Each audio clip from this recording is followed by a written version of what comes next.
विलक्षण चिंतक और लेखक वीएस नायपॉल ने लिखा था, यह पूछना गलत होगा कि भारत की स्वतंत्रता के 50 वर्ष उपलब्धियों वाले रहे या विफलता भरे। इसका कोई स्पष्ट उत्तर नहीं हो सकता। अच्छा होगा कि हम इसे विकास क्रम के रूप में देखें। भारत के इतिहास के बारे में मेरे विचार प्रचलित भारतीय विचारों से विपरीत हैं। भारत एक ऐसा देश है जिसने 1000 ईस्वी के बाद से कई मजहबी और साम्राज्यवादी आक्रमण झेले। राजस्थान को छोड़ दें तो लगभग पूरा उत्तर भारत तबाह हो गया। हमारी बौद्धिक संपदा भी बहुत हद तक नष्ट हो गई। जिन लोगों ने ये विनाश किया, उन्हें समझने का हमारे पास कोई साधन तक नहीं था। नायपॉल के इस कथन ने हिंदुओं के शुतुरमुर्ग चरित्र का खोल उतार कर रख दिया है। आज भी यही स्थिति है। हिंदू एक विचित्र सभ्यता है।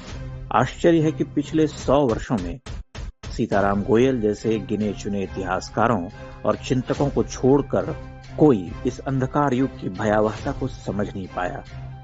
किसी ने डंके की चोट पर इतिहास लिखने की शक्ति नहीं जुटाई। आश्चर्य तो यह कि देश विभाजन और एक छोटे कालखंड की अदृष्टपूर्व मारकाट को झेलने के बाद भी वह मानता रहा कि कोई गंगा जमनी तहजीब होती है। अगर ऐसा होता तो आए दिन हिंदू लड़कियों के टुकड़े बैग, सूटकेस और फ्रिज में नहीं मिलते।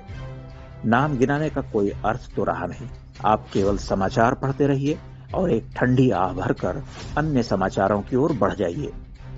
मन को दिलासा दीजिए कि सभी भाईजान दिलदार, आफताब या शाहरुख जैसे नहीं होते। 35-36 टुकड़े तो किसी सनकी की करतूत होती है। कितने अच्छे लोग भी तो होते हैं। आपको शायद मालूम न हो कि वीएस नायपॉल जैसे सुविख्यात लेखक को जब भारत में सम्मानित करने के लिए आमंत्रित किया गया था, तब कन्नड़ के प्रसिद्ध लेखक, नाटककार और फिल्म कलाकार गिरीश कर्नाड ने भरी सभा में उनके लिए अपमानजनक शब्द कहे थे, जिसे सुनकर नायपॉल रुआसे हो गए थे और उन्हें भारत आने पर पछतावा हुआ था। नायपॉल को यह अपमान इसलिए सहना पड़ा क्योंकि उन्होंने इतिहास का पोस्टमार्टम किया था और भारत को एक घायल सभ्यता कहा था। यह एक विचित्र सत्य है। इस देश में जिसने भी इस्लाम के विभत्स आक्रामक चेहरे को उजागर करने का प्रयास किया, उसे संघी, विभाजनकारी आदि कहकर प्रताड़ित किया गया। कन्नड़ के ही विख्यात लेखक एस.एल. भैरप्पा को यू.आर. अनंतमूर्ति और गिरीश कर्नाड जैसों का दंश झेलना पड़ा। उनके बौद्धिक और श्रमसाध्य लेखन कार्य को इस झुंड के प्रभावशाली हस्तक्षेप के कारण उपेक्षा झेलनी पड़ी। यही स्थिति प्रख्यात इतिहासकार और लेखक विचारक सीताराम गोयल की रही। उन्हें भी रोमिला थापर गैंग ने जीवन भर अपमानित किया, जबकि वह उस भीड़ को खुली बहस की चुनौती देते रहे।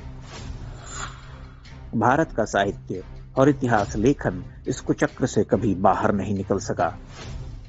साहित्य में इस्लामी आक्रमण और ध्वंस, बर्बरता के अंधकार युग को छूने की चेष्टा नहीं की गई, या कि उसे एक हीनतर निम्न चेतना का सृजन कहकर किनारे किया गया। इतिहास में सब गपत गोल कर दिया गया। इतिहास जब तोड़ मरोड़ कर लिखा जाता है, तब पीढ़ियों का सांस्कृतिक प्लावन होता है।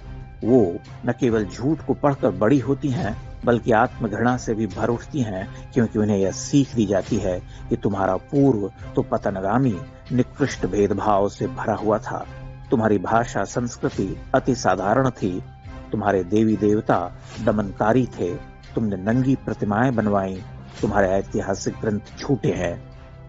इसलिए मजहब के नाम पर एक अलग देश लेने के बाद और विभाजन के बाद भी पिछले 70 वर्षों में हिंदू उत्पीड़न देखकर भी वह चुप रहता है, अनदेखा करता है। VS Naipaul, SL. भैरप्पा और सीताराम गोयल जैसे बौद्धिक देश में नहीं जाने जाते। उन्हें हेय दृष्टि से देखा जाता है, जबकि वे झूठ के वामपंथी पुलिंदे को खोलकर उसकी चिंदियां उड़ाने का काम करते हैं। वे प्रमाणों के साथ खड़े होते हैं।